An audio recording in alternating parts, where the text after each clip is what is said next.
Oliver, I just can't defy my mother. What would my parents even think of me? She cried out, her voice sharp with frustration. Why do you care so much about their opinion?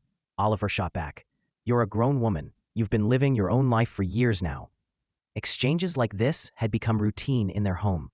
Even though she'd left her parents' place and moved in with her husband, emotionally, she still felt tethered to them. As the cherished only child, she'd been doted on endlessly. By the time she turned 20, though, the constant oversight from her wealthy, overbearing parents had become suffocating. Longing to escape their tight grip, she'd started seeing Oliver, and before long, they tied the knot. Her parents, particularly her mother, were staunchly against the marriage. The disapproval etched on her mother's face during the wedding had been impossible to miss. Olivia never thought Oliver was good enough for her daughter. To her, he was just a regular guy, working a modest management job, not exactly rolling in money, and coming from an average family background.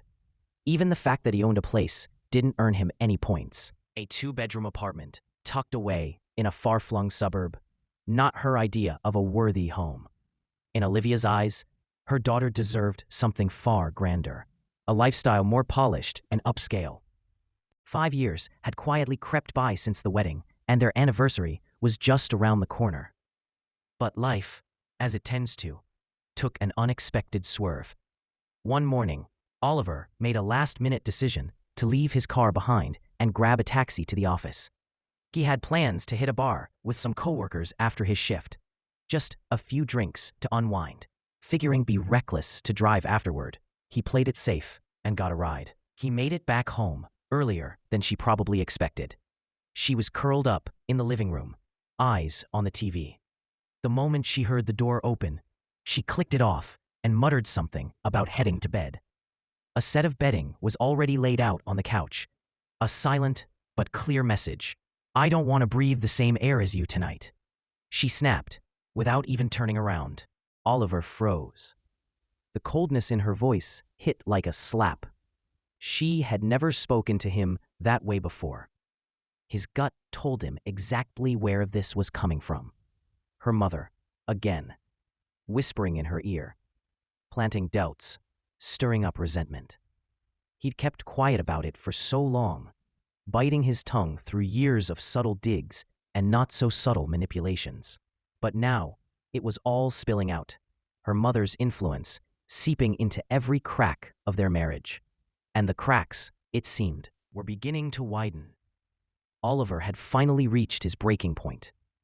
He couldn't keep pretending everything was fine, while his mother-in-law's disapproval loomed over every aspect of their life. Enough was enough. He needed to speak with his wife, really speak. But the weekend slipped by quietly. They barely exchanged words, each retreating into their own thoughts, wandering around the apartment like distant strangers under the same roof. Monday morning came. Oliver, still unsettled, made his way down to the underground garage to get his car. As he walked up to it, something caught his eye. A fresh scratch along a rear passenger door. Deep, deliberate, and definitely new. The car hadn't moved since Friday. Whatever had happened, it must have gone down over the weekend. With a growing sense of unease, he pulled out his phone and tapped into the footage from his dash cam. Installing that dual-lens recorder had been a smart move. It didn't just cover the road, it also had a cabin view, giving him a full picture of anything that happened inside the car. Since he had a bit of time before work, he started scrolling through Friday's recordings. That's when he saw something that made his stomach clench. There she was, slipping into the passenger seat like it was the most normal thing in the world. She glanced toward the window, flashed a coy smile, and seconds later, a man slid into the driver's side. It took Oliver a moment to recognize him. Daniel, the neighbor. At first, he didn't quite believe it. He kept watching, heart thudding. They talked, laughed, leaned in close, and then she reached over, ran her hand down Daniel's arm. A kiss followed, slow and heated. Then it escalated. Seats reclining, clothes disappearing. And just like that, the unthinkable unfolded in front of his eyes. Right there in the footage. His wife, his neighbor, in his car. Oliver sat frozen, sewn in hand, barely aware of his own breathing. The scratch on the door? A trivial afterthought now. He checked the timestamp. That was the same night he'd gone out for drinks with his coworkers. And suddenly, her icy tone and distant demeanor that night made perfect. A storm of emotions swirled inside him, but he shoved them down. There wasn't time. Not yet. He still had to show up for work, keep his head on straight. No dramatic scenes or rash moves would undo what was done. But at least now, he knew. The truth had a way of cutting through confusion like a blade. And in that clarity, Oliver started putting the pieces together. The neighbor's wife. She'd just had a baby, home all day, unlikely to leave. Daniel didn't have a car, and their apartment complex was crawling with nosy neighbors, especially that sharp-eared old lady next door who could sniff out gossip before it even happened. The car was the perfect hideaway. Private, discreet, just not invisible. And ironically, it was his car, his space, his life they'd invaded. As he drove to work, hands gripping the steering wheel so tight his knuckles turned white, a quiet rage simmered beneath his composed exterior. People often mistook his calm nature for indifference, but they were wrong. He wasn't cold, he was deliberate. While others lashed out, he calculated. He didn't throw punches, he made plans. And he knew his wife. He knew how much she cared about appearances, how terrified she was of falling from her parents' grace. Lately, he'd seen it. Her passion for her job had faded, her ambition flickering out like a dying candle. She was drifting, and now she'd betrayed him in the most personal way possible. But Oliver, he wasn't going to scream. He wasn't going to beg. No, he'd wait. He'd move with precision. Because when he struck, it would be in a way they'd never see coming. Oliver's mind swirled with thoughts as he navigated the morning traffic, the city's buzz feeling oddly muted against the storm inside him. The betrayal had cut deeper than he expected, not because of the act itself, though that was bad enough, but because it confirmed what he'd long suspected. They were living parallel lives, pretending to share one. Jane had always leaned into leisure.